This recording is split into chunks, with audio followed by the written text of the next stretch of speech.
So she had a big sign that said homeless, help. Yes.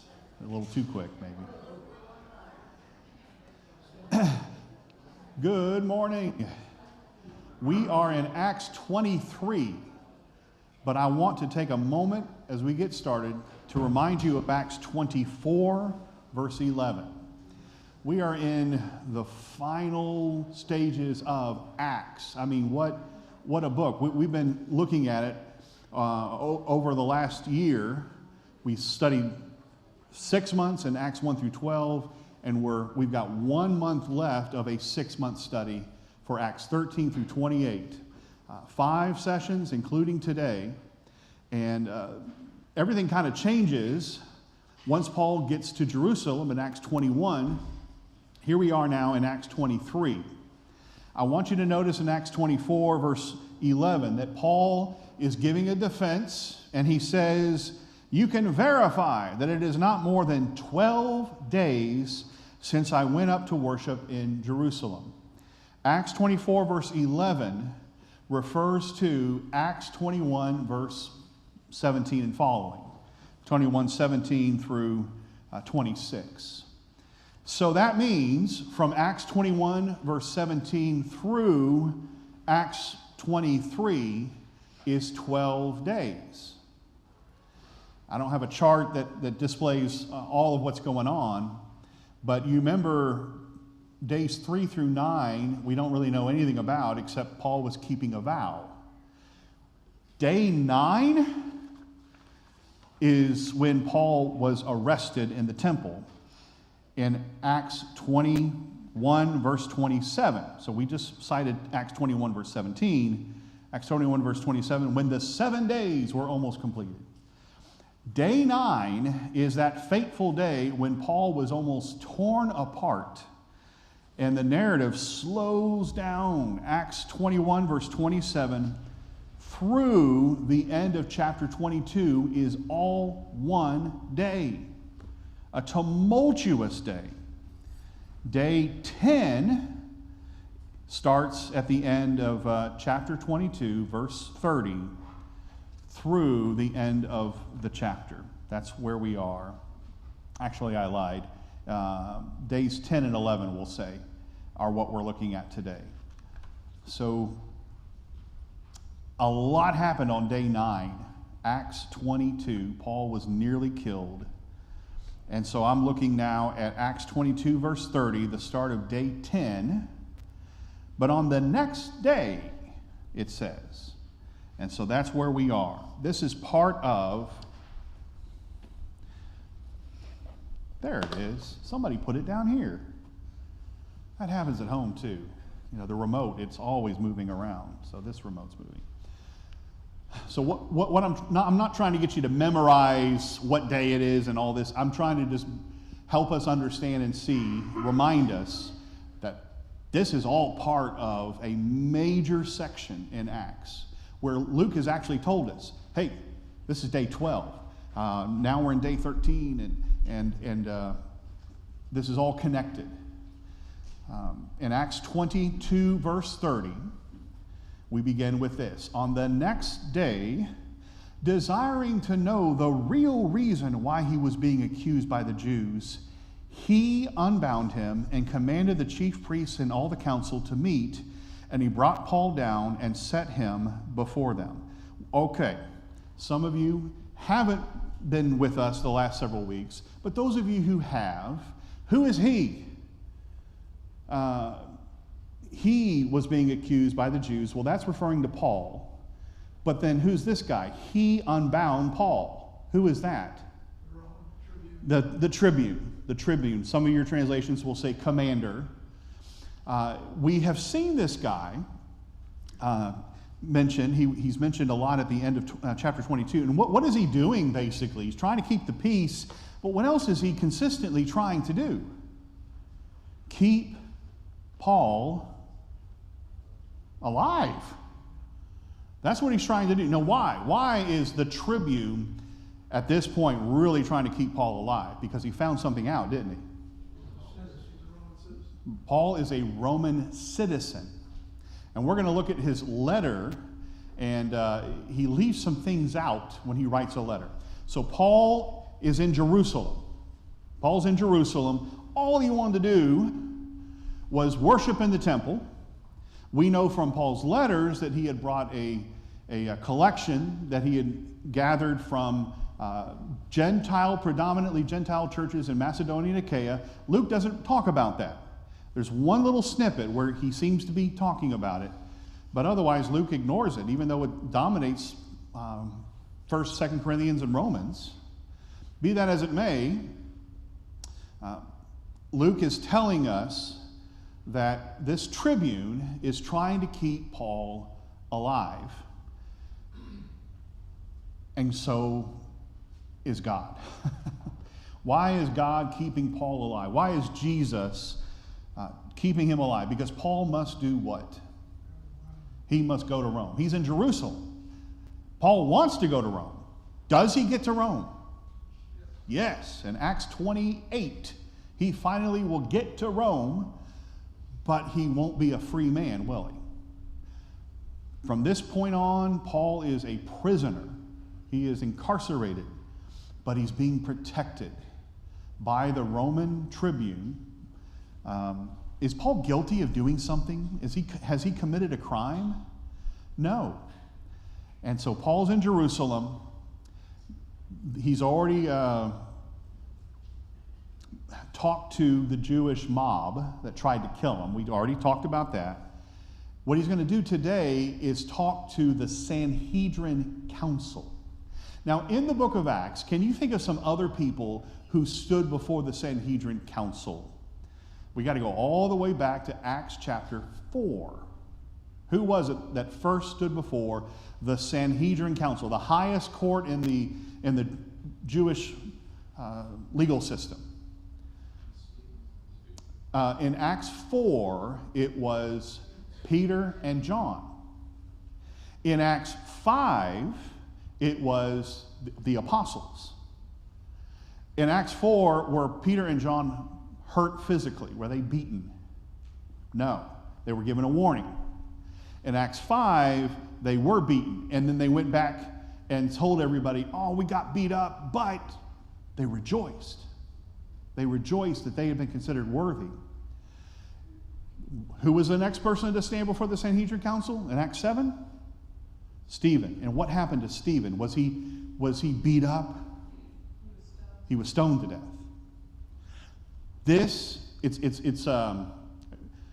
That would have happened around AD 34. We're looking at AD 59 at this point. So it's been a few years. But this is the same governing body. Can you think of anyone else in the New Testament who stood before the Sanhedrin Council who was innocent but was determined to be guilty? Jesus. Well, Paul also. Is that what you said, Paul? I said Christ. Okay. Because I'm trying to ask questions that are obvious, not... so I was afraid you had said something else. I'm like, oh, Mark, you did it again. But yeah, that's exactly right. Christ our Lord. There are parallels between Paul and Stephen that we're not really going to get into. There are also parallels between Paul and Jesus. And we will pick up a couple of those as we go through this. So Paul's in Jerusalem. He is now going to stand before the Sanhedrin Council. And the reason why is because the tribune wants to know what's going on. On the next day, desiring to know the real reason why he was being accused by the Jews. The tribune unbound him, commanded the chief priests and all the council, that's the Sanhedrin Council, to meet, and he brought Paul down and set him before them. All right, so it seems that the tribune is commanding them. What I've read is he didn't really have that authority. So maybe commanded is too strong, but be that as it may, he gets them all together. He says, come on, y'all talk with Paul. Let's find out what's going on. And I've called this Paul's disastrous Sanhedrin trial. That doesn't sound like it went very well, does it? Let's see what happens. Chapter 23, verse 1. And looking intently at the council, Paul said, brothers, that's his first mistake, brothers, I have lived my life before God in all good conscience up to this day. That was his second mistake. Hold on just a second. How can Paul say that he lived in all good conscience when he persecuted Christians? He persecuted Christians in good conscience? And now, of course, he is a Christian. Yes, ma'am? No, that makes perfect sense to me. Okay. His conscience was clear at that time for what he believed. All right. So we know the story. Paul was a Pharisee. He was dedicated to destroying the church. He says as much in Galatians 1. I wanted to destroy, ravage the church. That's how he's described in Acts 8. What changed Paul? What made him go, I really need to rethink this whole Jesus is the Messiah thing? Yeah, he wanted forgiveness because who appeared to him? Jesus himself. That happened in Acts 9. It is recounted, we saw this last week in Acts 22, the appearance with Jesus. It will be repeated again in Acts 26. How important is Paul's theophany when he saw Jesus and Jesus said to him, why are you persecuting me? That's pretty important. It's narrated once and repeated twice. What was Paul's first mistake? He calls them brothers. You come in before the council, the head honchos. You go before, and I know it's not an exact parallel, but you go before a judge because you have,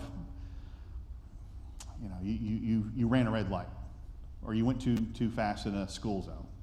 You're supposed to go 5 miles an hour and you were going 15, and they bring you in.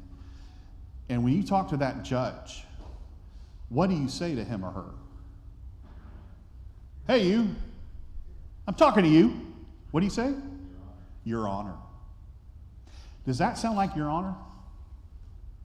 Does that sound super duper respectful? It's not disrespectful. So what I read, what I've understood is is Paul is addressing them as equals. They don't like that. Maybe that's true, maybe not. But then he says, I have lived before God in all good conscience up to this day. And the high priest Ananias commanded those who stood by him to strike him on the mouth. Boom. Then Paul, with a bloody mouth, I'm sure, said to him, God is going to strike you, you whitewash wall. Whoa. See why we called it disastrous? So let me just give you a little bit more. Of course, I know most of you already know all this. And this is what Paul is asked. Hey, Paul, are you sitting to judge me? Oh, that's Paul speaking. Are you sitting to judge me, guys, according to the law, and yet contrary to the law, you order me to be struck? Do we have this in our judicial system where you can just beat up on the defendant? No. In fact, did you know our judicial system is based on the Judaic judicial system? And the Judaic judicial system was the finest form of justice that the world had ever seen at that time. God wanted a system where people are innocent until proven guilty. Our judicial system is based on that. And so what do you have here? Ananias, the high priest, not liking how Paul's presenting himself, not liking what Paul just said. He has him struck. And then Paul says, that's wrong. How can you be doing this to me? And then people in the council said, hey, Paul, would you revile God's high priest? And that's when Paul said, I didn't know that he was. Are you going to revile God's high priest? And Paul even tells on himself here by quoting from the Old Testament. So he says, I did not know, brothers, that he was the high priest, for it is written, I wouldn't have done it if I had known, for it is written, you shall not speak evil of a ruler of your people. I'm going slowly here because I want us to see the details that are here. What does Paul mean when he says, I did not know, brothers, that he was the high priest? In the normal Sanhedrin council setting, you would have 35 members on one side in a semicircle, 35 others completing the semicircle. Traditionally, it was one side Sadducees, the other side Pharisees, but there were more Sadducees than Pharisees at this time, and that's important to what we'll see. And then in the middle would be the high priest, presiding. That's why it's possible that the tribune has called them in to the barracks.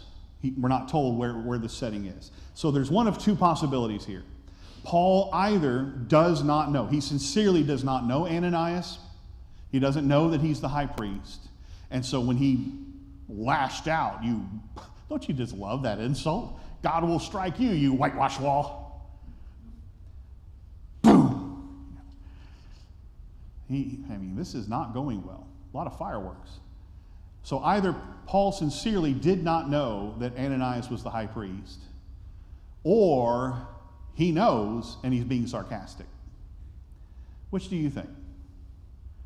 Well, if I had known that this jerk is the high priest, he struck me, commanded me to be struck, so obviously he's not acting very high priestly. What do you think? Do you think Paul in this setting really doesn't know that Ananias is the high priest? Or is he being sarcastic? I'd like to think so too. That he's telling him, you sure aren't acting like God's high priest. Can you think of another high priest? When Jesus stood before Caiaphas, did Caiaphas act like a good, godly high priest? No. This is the guy who was most responsible for Jesus' death. And his father-in-law, Annas, also did not. So it's ironic, it's sad. You've got, in Jesus' case, you've got these corrupt high priests, And they are talking to the great apostle and high priest of our faith, who is sinlessly perfect. Isn't that ironic? And here we are now, all these years later, almost 30 years later, and Paul is standing before the same body and being mistreated. Was Jesus also struck during his trial? That's one of the parallels between Paul and Jesus in this trial. Yes, sir. You asked the question about, was this sarcastic or was he honest about it? I don't think he's lying. But I kind of think he's being honest about it. Number one, he hasn't been to Jerusalem in a while. He's that's right. been busy for a few years, Yeah. traversing Asia and other areas. That's exactly right. But also, he incriminates himself right after that, and he had just said, everything I've done has been in good conscience. Why would he violate legal precedents on purpose? Yeah. Why would he do that now? So I'm torn between the two, because we know Paul can be sarcastic. He's already written 1 Corinthians, and he's very sarcastic with them. Galatians, he's already written Galatians. He's been very sarcastic with them in that letter. Paul's just a brilliant guy. And I got another question for you. What's going on here? You know, in this Bible class right now, we are trying to get caught up in the drama. We're trying to see what's going on. Paul is going to mention something extremely important here in just a moment. But let's read verses 6 and 7 on the screen. Now, Paul perceived that one part were Sadducees and the other Pharisees. He cried out in the council, "Brothers," that's the third time he said that, "Brothers, I am a Pharisee, a son of Pharisees. It is respect to the hope and the resurrection of the dead that I am on trial." And when he had said this, a dissension arose between the Pharisees and the Sadducees, and the assembly was divided. All right, here is my question. Is Paul seeing that this trial, this hearing, is not going well? And he's just trying to throw a wrench in the mix. I can't remember the expression anymore, just that you throw a wrench in there and it clogs everything up. Is that what he's doing here? Is he trying to get something going here? Is he really trying to get them to focus on the real reason he's here, or is he just trying to mess things up? He tried that earlier, it didn't work well. His first speech to them a day or two Seriously talked about, Stephen's yeah. sermon, where he's looking at the history and what they share in common, and now he's taking it. So this just comes out of the blue, where you got this commotion, and then Paul says, I am a Pharisee, a son of Pharisees. And this whole deal that we're talking about is, at the center of it, is the resurrection from the dead. And that just sends the council into utter chaos. Why? We're told in the next couple of verses, but what's the answer? You know the answer. The Pharisees believe in the resurrection. They believe in angels. They believe in all of that. Do the Sadducees? They do not. So if Paul is talking to a body that is predominantly Sadducees, who deny there is a resurrection, I mean, you're dead and that's it, and there are a few Pharisees, and Paul is aligning himself with them, I mean, what do you expect? And so the question is Paul doing this on purpose, just trying to muck things up? He had a wrench, he pulls it out and he throws it. And notice this, he doesn't say, brothers, I was a Pharisee. He says, I am a Pharisee. Why do you think he says that? Why does he use present tense? I mean, once a Pharisee, always a Pharisee? Just like John and Matt would tell us, once a Marine, always a Marine? Even when you get as old and decrepit as John, you're still a Marine. I am a Pharisee. What does he mean by that? He believes in the resurrection. But the Pharisees, can you be a Pharisee and be a Christian? We're very hard on the Pharisees, aren't we, for their hypocrisy. But weren't they trying to live in all good conscience before God, just like Paul was? Yeah.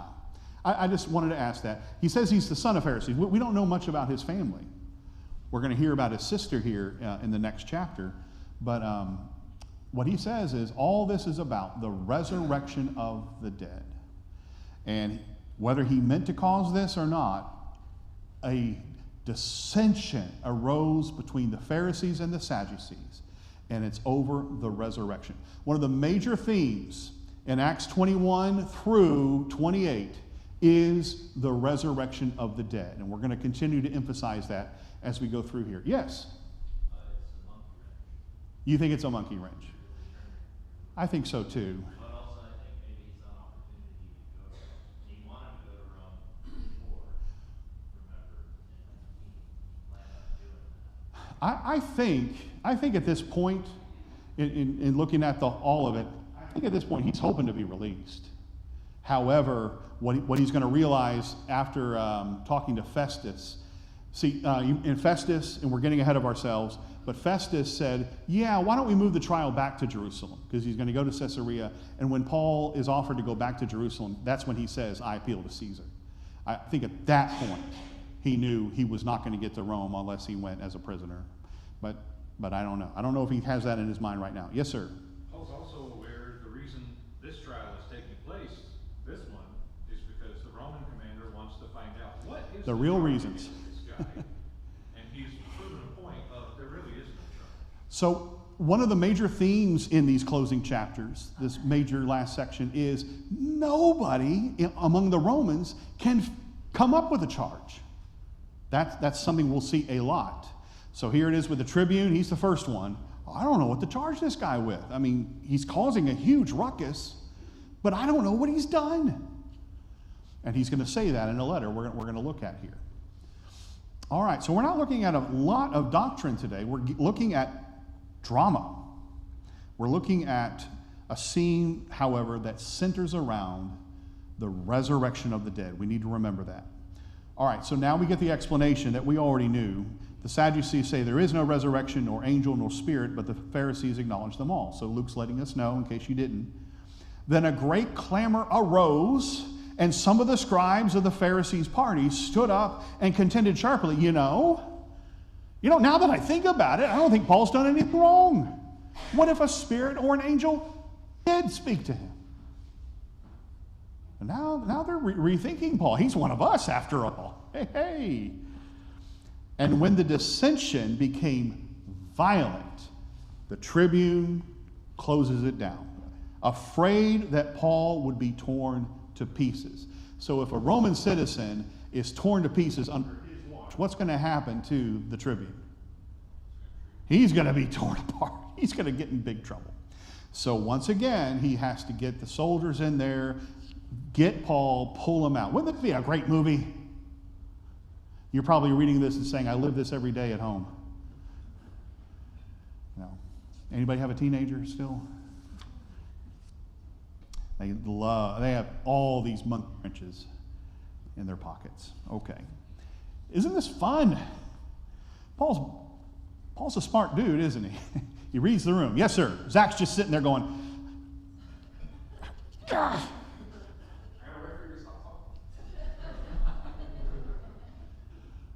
You know what? Maybe you're not going to do that service tonight. You just alluded to it about Paul's intelligence. Yeah. And I think he's defending himself. He knows using The system? the system to get him out of this predicament. That's how he'll get to Rome. So that's why he says, I am a Pharisee. He knows the room is half Pharisee, half Sadducee. Uh-huh. So intelligently, he's saying, I'm being tried for what I believe in. Let me out. And it doesn't work. Right.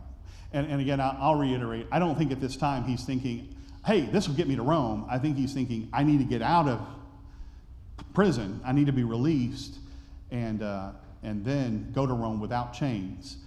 But obviously it doesn't turn out that way, so you all may be right and I may be full of prunes. Okay, I have singled out this next verse, verse 11, because it is so important. In fact, this is what we're going to base our application study this Wednesday night on Acts 23, verse 11. Let's take a look at this really important verse. The following night, so this is still day 10, for those keeping score at home. The following night, the Lord stood by him and said, here's Jesus talking to Paul, take courage, for as you have testified to the facts about me in Jerusalem, so you must testify also in Rome. Let's think about that verse. What is going on here? How did Jesus stand by Paul? Give me that first. What does that mean? Don't all speak at once. Well, Paul was chosen out of due season to go to the Gentiles, and so he had more work to do yet. Okay. And he wasn't just going to get torn to pieces in Jerusalem. He was going to move on and eventually go to Rome. So is Paul in the barracks and then Jesus just stands next to him? Is that what it sounds like to you? Kind of. Maybe even sitting next to him? We're not told a lot of details. But Jesus says to him, take courage. Older versions render that as be of good cheer. It's an expression. What would we say? What would be our vernacular? Instead of take courage, we would say, take heart. Hang in there. These are words of encouragement. And Paul says, Jesus says, as you have testified to the facts about me in Jerusalem. So Paul, on the one hand, is giving his defense. He's defending himself against charges. But on the other hand, what is he really doing? He's preaching. He's testifying. He is witnessing about the resurrected Lord. Yes, sir. Well, I think it's also becoming more evident in this passage that Paul is going to be involved in some legal proceedings Right. in Rome with that term testifying. Right. Testifying, witnessing, all the same term, all the same concept. And that's important to keep in mind. So now, if Paul didn't already think about this, like you guys are saying, now he probably has it in his mind. Yeah, I'm going to Rome as a prisoner. I've just got to stay alive. Yes, sir. I think he's building Paul up for that journey that he's going to. Exactly. Can we do that for each other? When we're going through a tough time, I mean, would you say this is a tough time for Paul? So what does Jesus do exactly? I mean, of course, it's one thing if the Lord is talking to you, talking about your future, but yet doesn't Scripture talk about our future? Can't we take comfort in what Scripture says? Yeah, and we like to sing that song, Blessed Assurance, Jesus is mine. We will discuss this, we will apply this more Wednesday night. Material's already in the foyer, so we're dealing with the text this morning. We'll apply it Wednesday night. This is one of my favorite verses. Take courage. Take courage. You have testified about me in Jerusalem, so you must testify also in Rome. What does that indicate to you? Paul's about to leave Jerusalem. Is he about to leave Jerusalem? He sure is. How? Jesus miraculously whooshes him off to Caesarea? Well, kind of.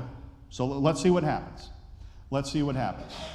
Any other comments on Acts 23, verse 11? I've been accused of not seeing people's hands and not calling on them. I don't see a hand. Are you raising your hand? Okay, let's move on. This reminded me of Acts 18 when he says, he's talking about Paul and the Corinthians. Don't be afraid, keep on speaking. That's right. So there are, and I don't have a nice chart for you this morning, but there are a handful of times when Jesus appears to him. An angel will appear to him in Acts 27. Paul is an apostle. And so on the one hand, he's being fed some information. But on the other hand, he doesn't know how all this is going to turn out. That has not been revealed to him. And that also speaks to our walk of faith. Who's the guy who wrote in 2 Corinthians 5, verse 7, we walk by faith, not by sight? Who wrote that? 2 Corinthians 5, verse 7, who wrote that? Paul. He's already written that. Is Paul walking by faith, not by sight, right here, right now? You bet. So we'll talk more about that Wednesday. All right, we see God's providence. That's really what we're going to focus on. We see God's providence. What actually happened is there was an assassination plot against Paul. Let's read about that. Woohoo! This is getting really really exciting. When it was day, see, Luke keeps moving us along here. When it was day, it's the next day now. When it was day, the Jews made a plot and bound themselves by an oath neither to eat nor drink till they had killed Paul. Whoa! There were more than 40 who made this conspiracy. All right, so who all is involved here in this plot? They went to the chief priests and elders and said, "We have strictly bound ourselves by an oath to taste no food till we have killed Paul. Now therefore, you, along with the council, give notice to the tribune, bring him down to you, as though you were going to determine his case more exactly." The first debacle wasn't bad enough. Let's do another one. We are ready to kill him before he comes near. So they want to ambush Paul, bring this to an end. Uh-oh. This doesn't sound good. Didn't Jesus just say, "Hey, Paul, you must go to Rome"? What's going to happen? This doesn't sound good. Imagine reading this for the very first time. You're reading this. You're caught up in the drama. Pretend you don't know what happens. But now we're going to find out, so it's a moot point. And I have reduced the font size a little bit so that we can get all the text and just read it together. So this is what happens next. Now, the son of Paul's sister heard of their ambush. So he went and entered the barracks and told Paul. Paul called one of the centurions and said, "Take this young man to the tribune." The tribune, that guy who's protecting Paul, for he has something to tell him. So he took him and brought him to the tribune and said, "Paul the prisoner called me and asked me to bring this young man to you as he has something to say to you." Why is Luke, the author of Acts, why is he telling us all this?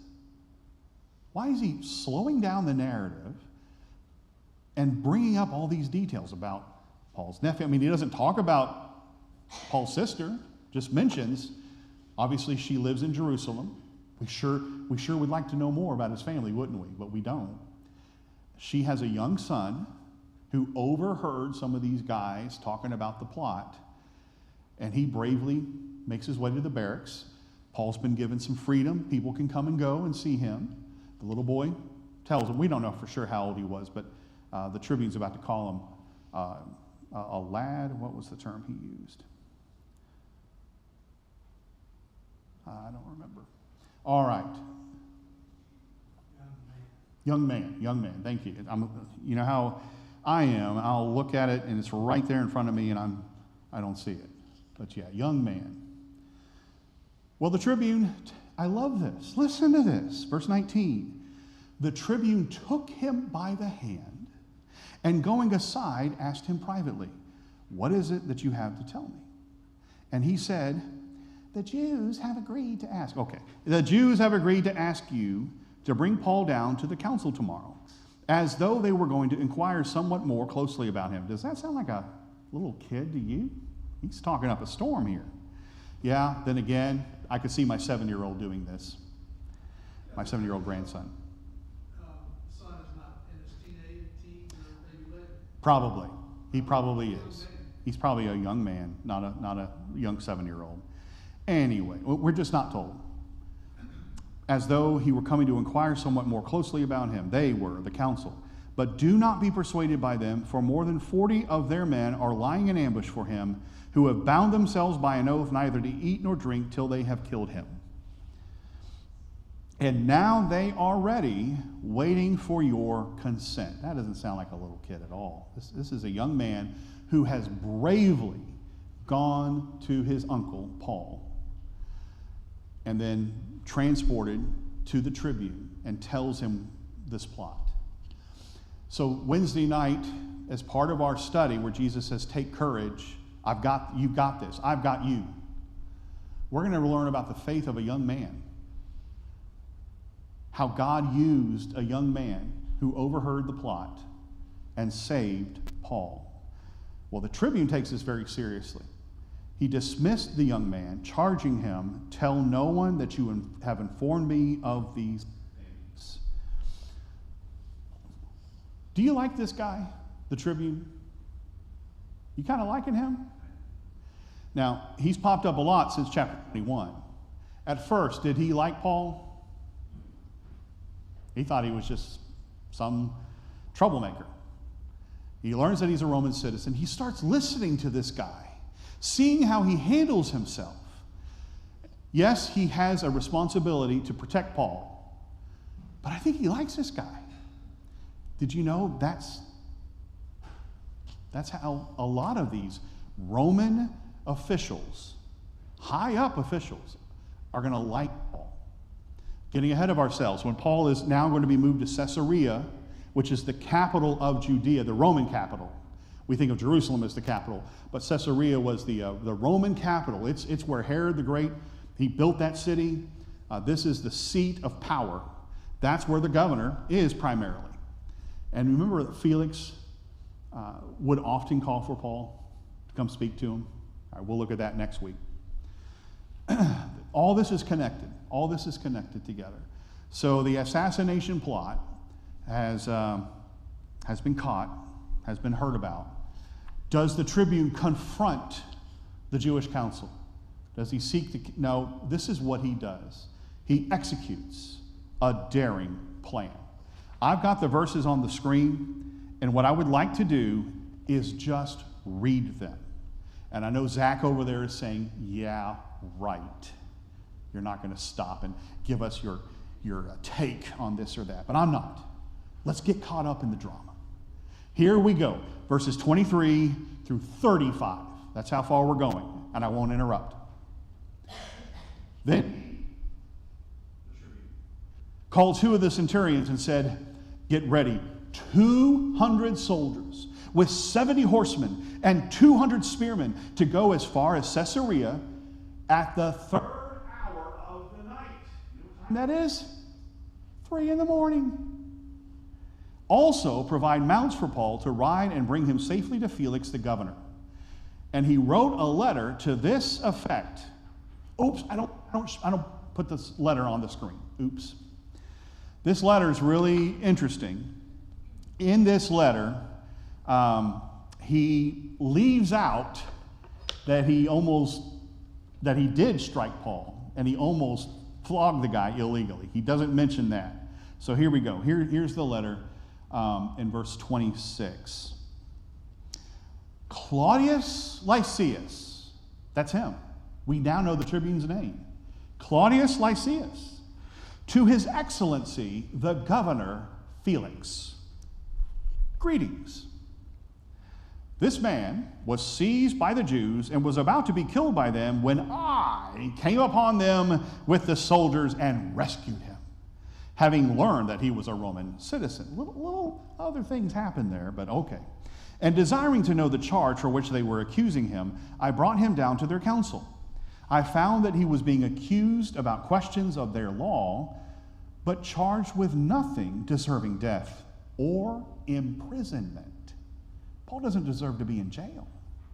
And when it was disclosed to me that there would be a plot against this man, I sent him to you at once, ordering his accusers also to state before you what they have against them. Okay, so this is what's going to happen. Zach, you were right. I just couldn't help myself. He is going to take Paul from Jerusalem to Caesarea. I got a little map on the back page of the material. In the middle of the night. In the middle of the night. With 200 spearmen. 200 soldiers. What was 200? Oh, 70 horsemen too. So 200 plus 70 plus 200. How many is that? 470 Roman soldiers for one man. How seriously is the tribune taking this? Wow. Now we look at that and say, the Roman tribune is protecting Paul and bringing him to Caesarea, what would we say? We would say, well, that's great. Appreciate your efforts. But who's really in control here? Who's really guiding all this? God, Jesus. That's what's going on here. That's what we need to see and understand. So he writes his letter, and that letter will become important. That letter will become important right here, right now. So, I did have the letter. Never mind. So the soldiers, verse 31, it was just really small print. So the soldiers, according to their instructions, took Paul, brought him by night to Antipatris. That's about halfway between Jerusalem and Caesarea. And on the next day, they returned to the barracks, letting the horsemen go on with them. So the main forces went to Antipatris and come back home. When they had come to Caesarea and delivered the letter to the governor, that's Felix, they presented Paul also before him. On reading the letter, I think Felix is not convinced. I think Felix is still like, okay, what is this? Upon reading the letter, he asked what province Paul was from. When he learned that he was from Cilicia, he said, okay, I will give you a hearing when your accusers arrive. He commanded him to be guarded in Herod's praetorium. The next day, members of the Sanhedrin, the high priest, and a slick-talking lawyer, Tertullus is his name, they will arrive in Caesarea, and finally, Paul will be formally charged. And Paul is going to take what this slick lawyer says and tear it apart. It took them 5 days. Okay, so the 5 days is referring to the day he was seized in front of the temple. And the reason I say that is because there's not enough time to go back 12 days. This would have to be 17 days. So we would like for Luke to say, and after 12 days, but he doesn't. He's taking us back to the time that we really need to be focused on, he says, the arrest. So I'll have a chart for that. But yeah, I have researched that, and I believe that's what's going on here. And, okay, is this fun and exciting? Joy, did you have a hand? I thought I saw your hand there. I bet you got lots of thoughts in your head. But this is exciting stuff. This is where we'll be next week. Paul speaking, giving a defense to Felix, the governor of Caesarea, or Judea, I should say.